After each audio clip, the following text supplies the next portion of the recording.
Hello everybody, welcome back to Tech Talk Education. In this movie, I want to talk a little bit more about the ls tac-l command, list structure, tac long, and I want to show you some things that are going on there so that you understand how to view that command, how to view the output of that command. Let's get started. It should be a lot of fun.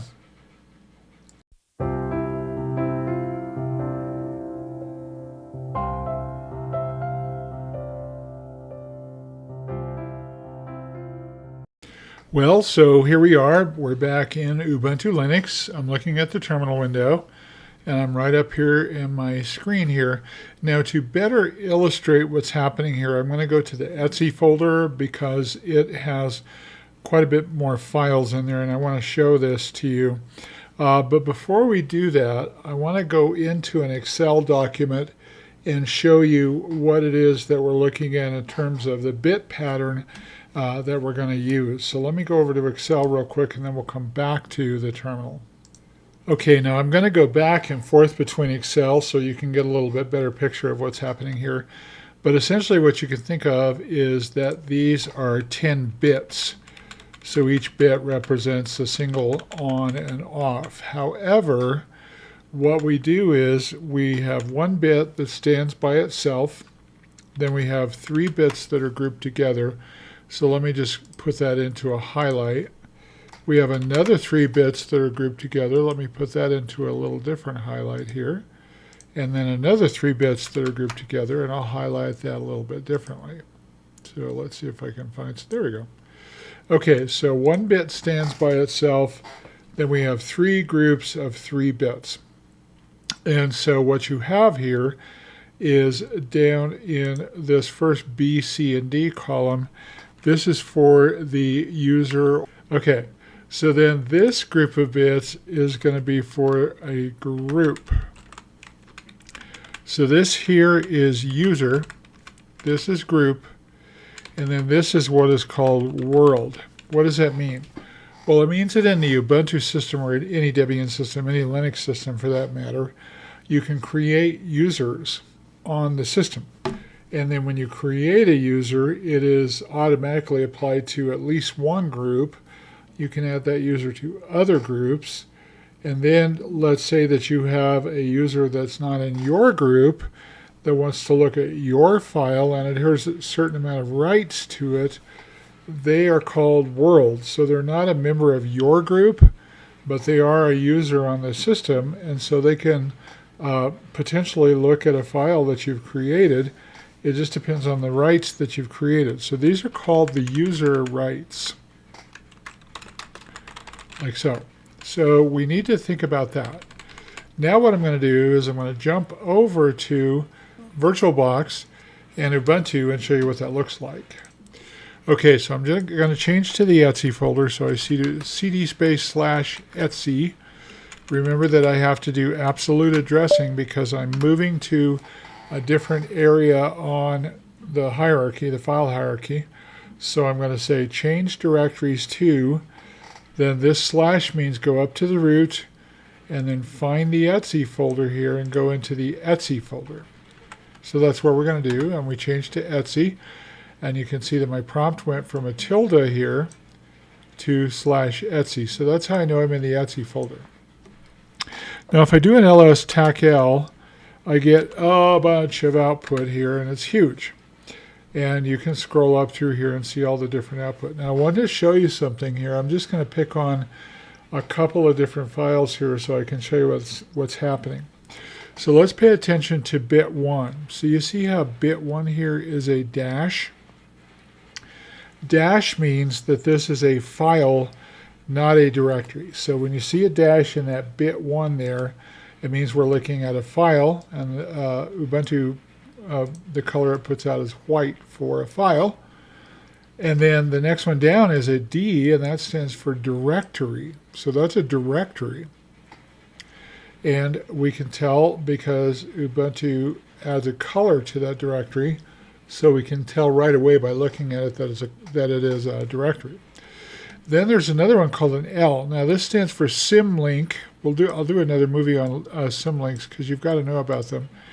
And a symlink you can think of as a shortcut pointing to another area in the computer. Now that's kind of an abbreviated version of what that is. There's a little bit more to symlinks, but the main idea is that you can think about a symlink as, like this guy is called mtab, and it's pointed to ... /proc /self /mounts. What does that mean?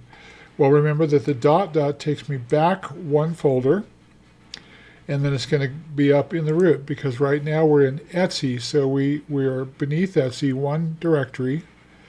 The ... means I'm going to go up one folder, so now I'm in the root. And now I go back down and find the proc folder. I go into the self folder and the mounts folder. That's where the actual file is located at. But a symlink is telling you that this file here, mtab, is pointing to that.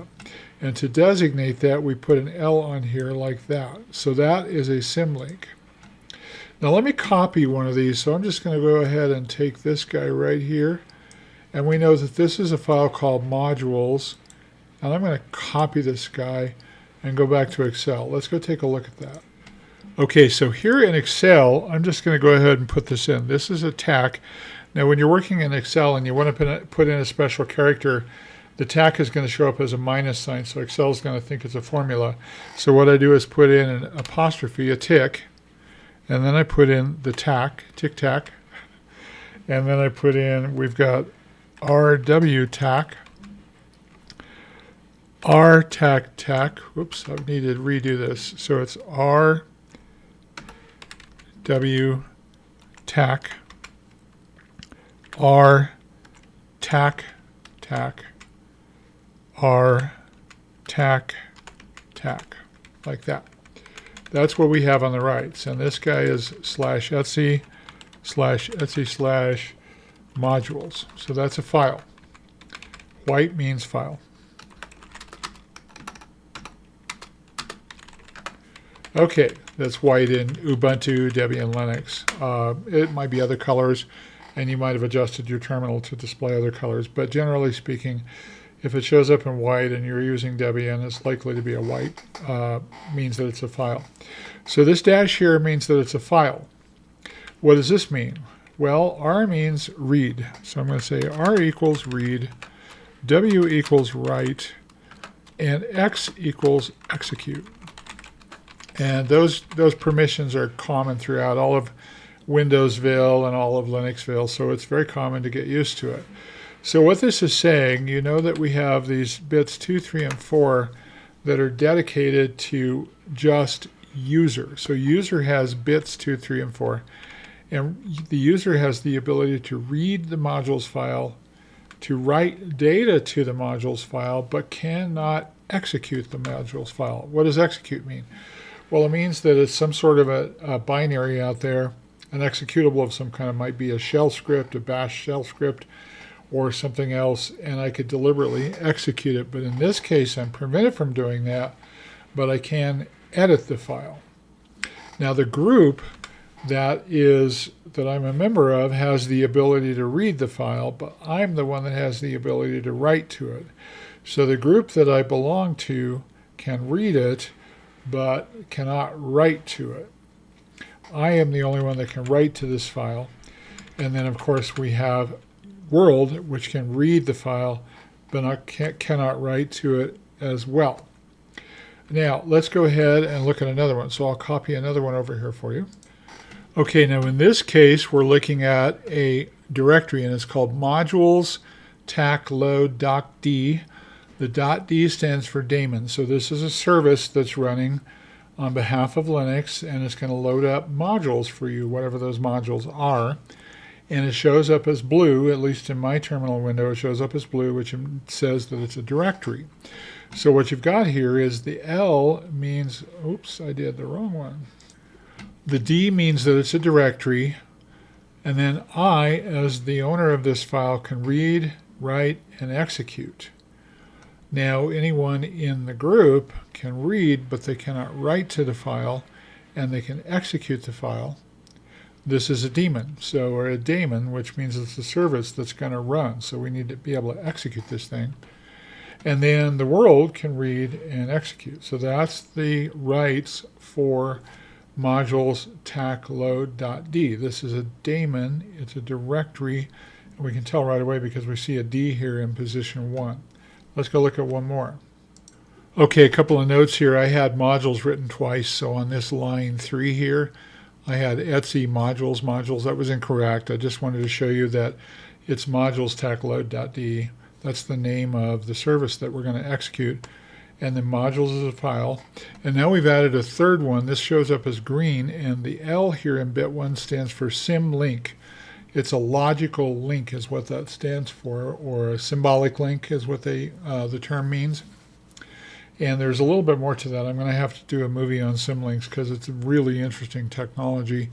And it was loosely copied to Windows. I'm not sure if that's really correct or not, but in Windows, when we refer to a shortcut, we're referring to essentially the idea of a symlink.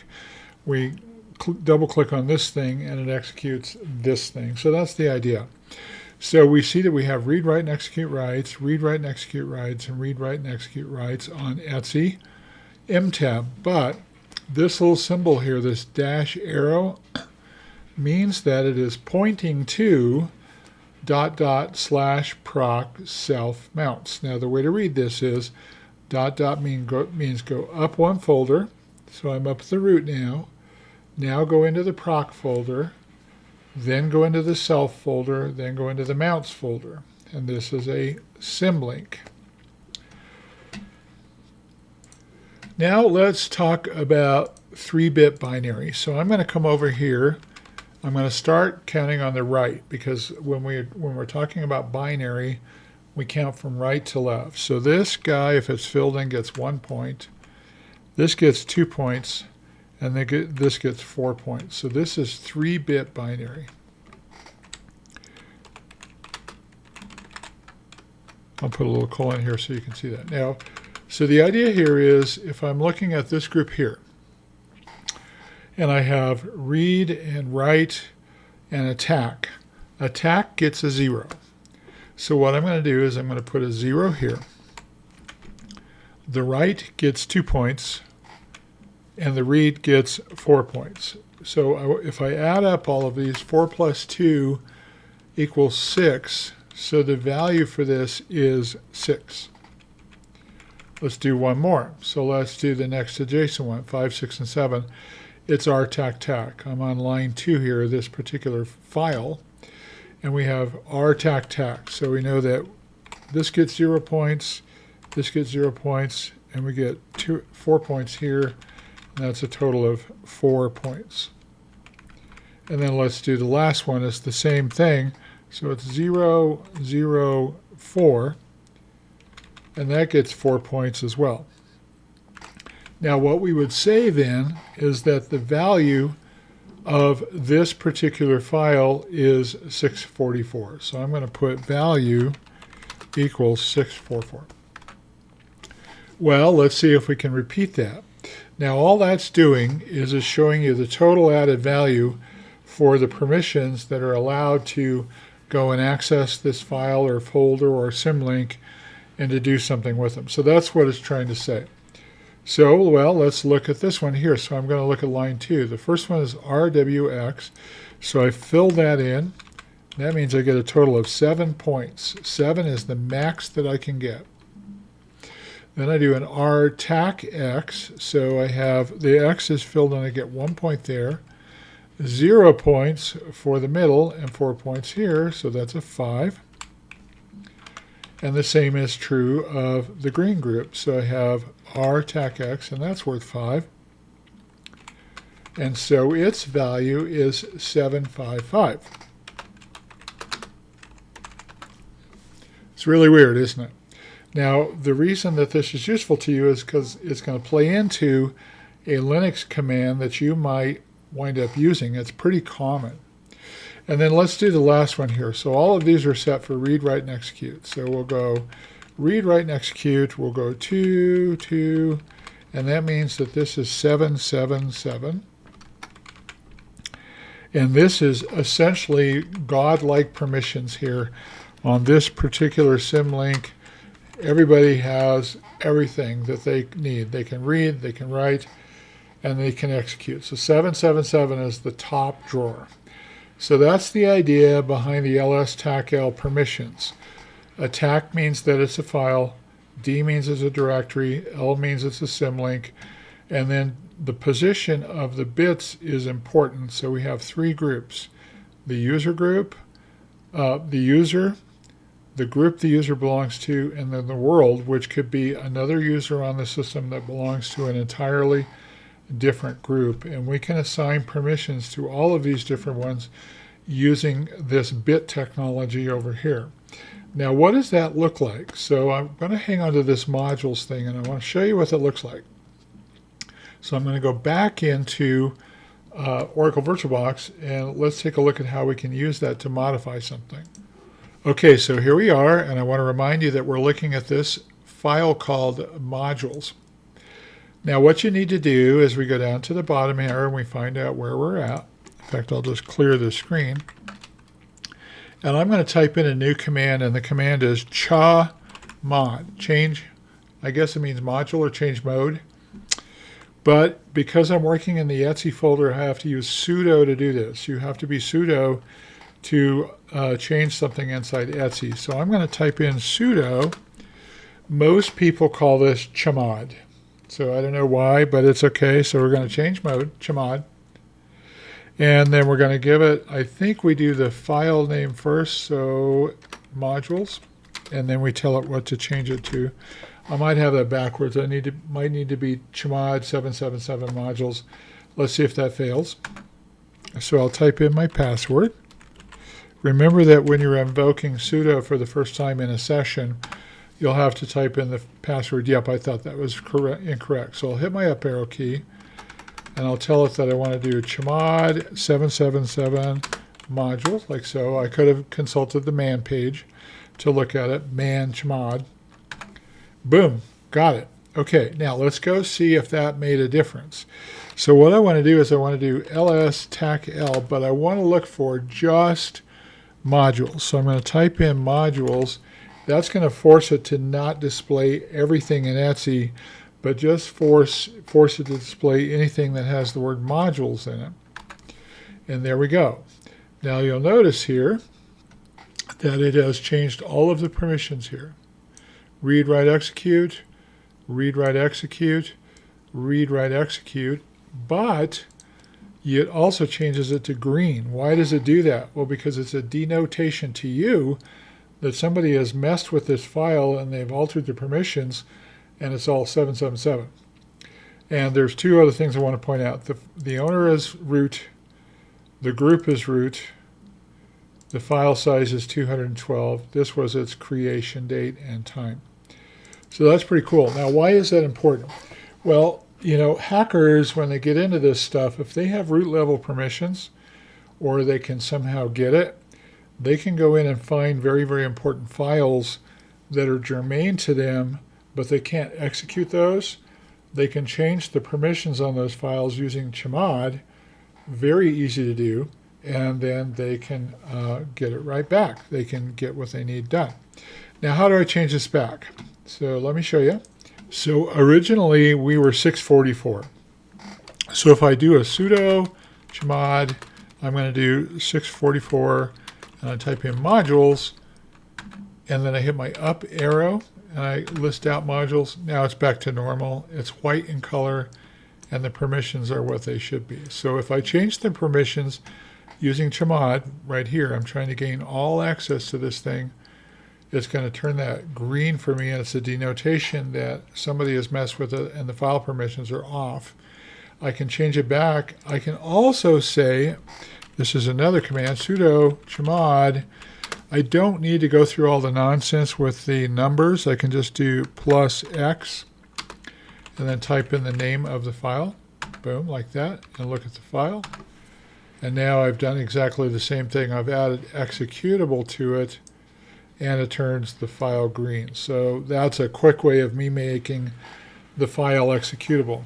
Now, the place where you're going to run into this most often, and you will run into this quite frequently, is when you have to, you've downloaded something like a bucket of some kind, a container of some kind, or you have an executable, a program like a C program or something like that you've downloaded and it's sitting there. Generally speaking, those are not executable until you run the chmod plus X command on them to make them executable. So that's why this is a super useful command. So I hope that's helpful. Hope that helps you understand how this works when we're working with ls-tacl and we're looking at these permission outputs. Talk to you later. Have a great day and thank you for listening. Please tell others about the channel. Please like and subscribe, and you're welcome to leave comments. I love it when people leave comments on the channel. Thank you very much. Have a great day.